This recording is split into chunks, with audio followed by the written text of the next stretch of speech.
Sir जन सन्मान यात्रेला सुरुवात झालेली आहे. किती किलोमीटरची पदयात्रा करतोय आपण, लोकांसमोर काय मुद्दे घेऊन जातो, कसा रिस्पॉन्स मिळतोय? जनसन्मान पदयात्रा विकासाची वारी जनतेच्या दारी असं आपलं त्याच्यातलं मूळ आपलं हे की बाबा विकासाची वारी म्हणजे जे विकासाचे कामं मागच्या 10 वर्षामध्ये आणि ह्या 5 वर्षामध्ये झालेत ते जनतेपर्यंत घेऊन जाणं आणि त्याचा लेखाजोखा देणं म्हणजे ऑडिट आपण आपल्या कामाचं जनतेपर्यंत मांडणं हे त्यातलं काम आहे. आणि ही यात्रा जवळपास 300 किलोमीटर आहे. 100 गावांपर्यंत ही यात्रा जाते आणि मतदारसंघातला हा 80% भाग या यात्रेच्या माध्यमातून त्या ठिकाणी आम्ही त्यांच्यापर्यंत पोहोचतोय. आणि महत्त्वाचा विषय म्हणजे यात्रेतला की जे आपण एक लोकप्रतिनिधी म्हणून आपण ऑडिट जसं केलं जातं तसं आपल्याच कामाचं ऑडिट आणि त्याचा लेखाजोखा जनतेच्या समोर मांडायचा आणि भविष्यातील काही विषय असतील तेही त्या ठिकाणी लक्षात घ्यायचे. ओएसिस फर्टिलिटीच्या तज्ञांनी IVF उपचार पद्धतीद्वारे 1 लाखांहून अधिक जोडप्यांना मातृत्व प्राप्तीचा आनंद दिला आहे.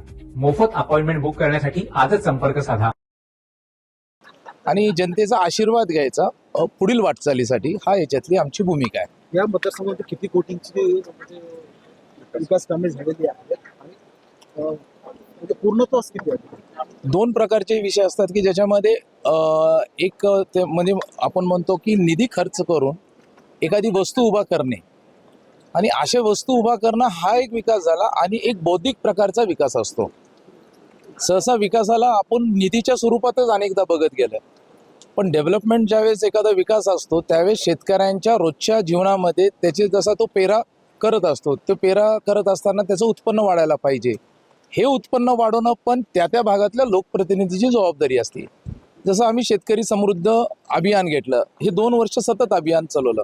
याच्यातून जो शेतकरी सोयाबीनचा पेरा करतो त्याच्यातून त्याचं उत्पन्न वाढवणं हा पण एक प्रकारचा विकास आहे.